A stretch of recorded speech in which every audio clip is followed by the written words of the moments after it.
जम्मू और कश्मीर इस वक्त अपनी हिस्ट्री का सबसे बड़ा और एम्बिशियस रोड बिल्डिंग प्रोग्राम देख रहा है। लगभग 1.22 लाख करोड़ की इन्वेस्टमेंट के साथ 2500 किलोमीटर से ज्यादा हाईवेज, टनल्स और स्ट्रैटेजिक कॉरिडोर्स पर काम चल रहा है। ये स्केल इतना बड़ा है कि ये पुराने स्टेट के SGDP के लगभग आधे हिस्से के बराबर है। इस वक्त 80 से ज्यादा रोड प्रोजेक्ट्स या तो कंस्ट्रक्शन में है या एडवांस्ड प्लानिंग स्टेज पर है। ये पूरा नेटवर्क कठुआ से लेकर कुपवारा तक फैला हुआ है, जहां 4 lane expressways, high altitude tunnels, ring roads और बॉर्डर कॉरिडोर्स एक साथ बन रहे हैं। सिर्फ NHAI के पास ही 19 एक्टिव प्रोजेक्ट्स हैं जो 361 किलोमीटर कवर करते हैं और उनकी वैल्यू 23,227 करोड़ है। इसके अलावा 17 प्रोजेक्ट्स जो कि 320 किलोमीटर फैले हुए हैं कंप्लीट हो चुके हैं। अगर नए सैंक्शन होने वाले प्रोजेक्ट्स भी ऐड किए जाएं तो टोटल इन्वेस्टमेंट 1.22 लाख करोड़ से क्रॉस कर जाती है, जो रीजन में कभी पहले नहीं देखा गया। ये प्रोग्राम सिर्फ जम्मू और कश्मीर का नहीं बल्कि पूरे इंडिया के सबसे कॉम्प्लेक्स इंफ्रास्ट्रक्चर प्रोजेक्ट्स में से एक माना जा रहा है। इस मेगा प्रोग्राम को मुख्तलिफ एजेंसीज मिलकर एग्जीक्यूट कर रही हैं। NHAI मेजर एक्सप्रेसवेज और 4 लेन हाईवेज बना रहा है, जिसमें दिल्ली अमृतसर कटरा एक्सप्रेसवे और जम्मू श्रीनगर हाईवे की सेगमेंट्स शामिल हैं। NHAI DCL ज्यादातर मुश्किल माउंटेनियस एरियाज और टनल हैवी प्रोजेक्ट्स पर काम कर रहा है, जैसे जोजिला टनल और चिनाब वैली का NH244 route. Border roads organisation यानी BRO अपने प्रोजेक्ट संपर्क और प्रोजेक्ट बीकन के जरिए LOC के करीब स्ट्रैटेजिक रोड्स बना रहा है, जैसे अखनूर पुंछ और Srinagar Uri highways. PWD urban infrastructure संभाल रहा है, जैसे फ्लाईओवर्स, बाईपासेस और सिटी लेवल प्रोजेक्ट्स, जैसे श्रीनगर का सनत नगर फ्लाईओवर।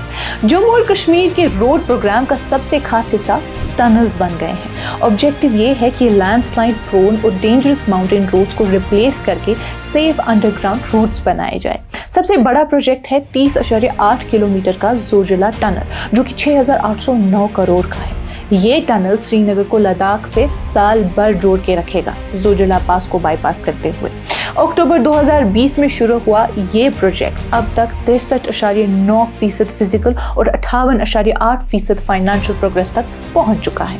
अब इसका कंप्लीशन टारगेट फरवरी 2028 रखा गया है, जो ओरिजिनल डेडलाइन से 17 महीने लेट है। जम्मू श्रीनगर हाईवे पर रामबन स्ट्रेच को सेफ बनाने के लिए कई टनल्स बन रहे हैं। मारूक डिगडोल टनल भी अभी सिर्फ 12.4% कंप्लीट है। डिगडोल पांथियाल के दरमियान एक twin tube tunnel almost ready है, जो लैंडस्लाइड प्रोन एरियाज को बाईपास करेगा। साथ ही 6.5 किलोमीटर का डिगडोल खूनी नाला टनल NATM टेक्निक से बनाया गया है, जो एक हिस्टोरिकली डेंजरस जोन को अवॉइड करेगा। जम्मू रिंग रोड पर 3.2 किलोमीटर के टनल्स जियोलॉजिकल इश्यूज की वजह से टेम्पररी रुक गए, जब ग्राउंड सेटलमेंट डिटेक्ट हुई और IIT रूड़की और जियोलॉजिकल सर्वे ऑफ इंडिया ने इन्वेस्टिगेशन शुरू की। खिलानी बाईपास टनल मार्च 2025 में कंप्लीट हो गया। चिनाब वैली कनेक्टिविटी के लिए एक मेजर माइलस्टोन रहा। आने वाले वक्त में भी टंगदार और गुरेज के लिए भी नए टनल्स प्लान हो रहे हैं, जो साधना टॉप और राजदान पास जैसे डेंजरस रूट्स को बाईपास करेगा। फिर आती है ट्विन रिंग रोड्स की बात। श्रीनगर और जम्मू के लिए 2 मेजर रिंग रोड्स पर भी हैवी इन्वेस्टमेंट हुई है। लैंड एक्विजिशन के लिए 1,695 करोड़ डिस्पर्स किए जा चुके हैं, लेकिन अभी भी 1,398 केसेस पेंडिंग है। जम्मू में 150 और कश्मीर में 1248, जो फंडिंग डिलेज, कोर्ट केसेस और लैंड डिस्प्यूट्स की वजह से रुके हुए हैं। टोटल कॉम्पनसेशन 2,106 करोड़ अवार्ड हुआ था, जिसमें से 1,784 करोड़ रिलीज और 1,695 करोड़ डिस्पोज हो चुके हैं। फिर आती है श्रीनगर रिंग रोड की बात। ये 60.84 kilometre semi ring corridor Srinagar के ट्रैफिक को डीकंजेस्ट करने के लिए बन रहा है और 5 डिस्ट्रिक्ट्स को कनेक्ट करेगा। टोटल प्रोजेक्ट लगभग 4,786 करोड़ का है। गलंदर यानी पुलवामा से नारबल बडगाम तक 42 किलोमीटर स्ट्रेच 90% कंप्लीट है।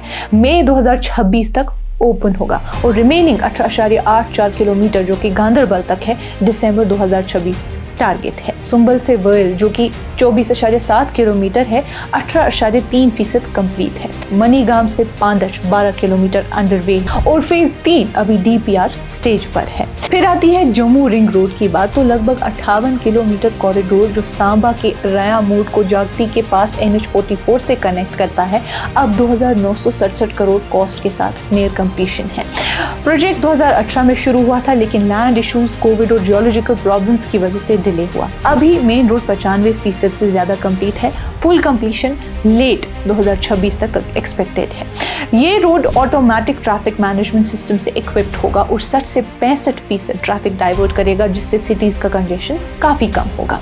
फिर आती है हाईवेज की एक्सपेंशन की बात, तो जम्मू और कश्मीर में हाईवेज का एक्सपेंशन भी तेजी से हो रहा है। 361 किलोमीटर हाईवेज अंडर कंस्ट्रक्शन है और 320 किलोमीटर हाईवेज ऑलरेडी कंप्लीट हो चुकी है। सबसे बड़ा प्रोजेक्ट है दिल्ली अमृतसर कटरा एक्सप्रेसवे, जो कि 635 किलोमीटर का है, जिसमें 144 किलोमीटर जम्मू और कश्मीर में है और कॉस्ट 11,221 करोड़ है। साथ ही जम्मू श्रीनगर हाईवे, जो कि 325 किलोमीटर है, को 4 लेन बनाया जा रहा है 17,000 करोड़ के प्रोग्राम के अंडर। इससे ट्रैवल टाइम ड्रामेटिकली कम होगा और लॉजिस्टिक्स, टूरिज्म और कनेक्टिविटी बूस्ट होगी। एलओसी के करीब और रिमोट एरियाज में रोड्स स्ट्रैटेजिक इंपॉर्टेंस भी रखते हैं। अखनूर पुंछ हाईवे, जो कि 168 किलोमीटर का है, 8 पैकेजेस में बन रहा है। इतना बड़ा इंफ्रास्ट्रक्चर प्रोग्राम अपने साथ एनवायरमेंटल चैलेंजेस भी ले आ रहा है। जाहिर सी बात है, फॉरेस्ट डिपार्टमेंट के डेटा के मुताबिक 50 प्रोजेक्ट्स को फॉरेस्ट क्लियरेंस चाहिए थी। 28 approved, 6 in principle, 6 under process और 4 पेंडिंग। कुछ प्रोजेक्ट्स में लार्ज स्केल फॉरेस्ट डाइवर्जन हो रहा है। सबसे अलार्मिंग बात यह है कि 82,000 से ज्यादा दरख्त बिना प्रॉपर कॉम्पनसेटरी अफॉरेस्टेशन के काट दिए गए, जो फॉरेस्ट कंजर्वेशन एक्ट 1980 की वायलेशन है। सुखनाग रिवर का केस भी सीरियस है, जहां रिंग रोड कंस्ट्रक्शन के लिए रिवर बेड माइनिंग अलाउ की गई। ओवर एक्सप्लॉयटेशन के बाद रिवर का नेचुरल बिहेवियर डिस्टर्ब हो गया और लोकल लाइवलीहुड्स पर असर पड़ा। एनजीटी अब इस केस को इन्वेस्टिगेट कर रहा है और जल्दी फाइनल रिपोर्ट एक्सपेक्टेड है। जम्मू रिंग रोड भी जियोलॉजिकली फ्रेजाइल जोन से गुजरता है। एक्सकवेशन, टनलिंग और ब्लास्टिंग ने टेरेन को अनस्टेबल बना दिया है। ग्राउंड सबसिडेंस, लैंडस्लाइड्स और ड्रेनेज पैटर्न की डिस्ट्रप्शन ने लोगों के घरों को रिस्क में डाल दिया है और हैवी रेनफॉल के इम्पैक्ट्स और ज्यादा इंटेंस हो गए हैं।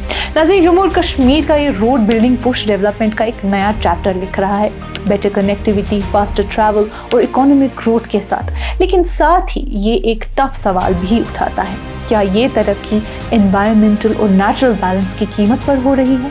आने वाले सालों में असली चैलेंज ये होगा कि इंफ्रास्ट्रक्चर और इकोलॉजी के दरमियान बैलेंस कैसे बनाया जाए, वरना रोड्स तो बन जाएंगी लेकिन जमीन अपनी स्टेबिलिटी खो सकती है। आज की इस कश्मीर रिपोर्ट में बस इतना ही। बाकी मजीद मालूमात के लिए आप बने रहिए कश्मीर लाइव के साथ। खैबर सीमेंट, दिल से बनाओ।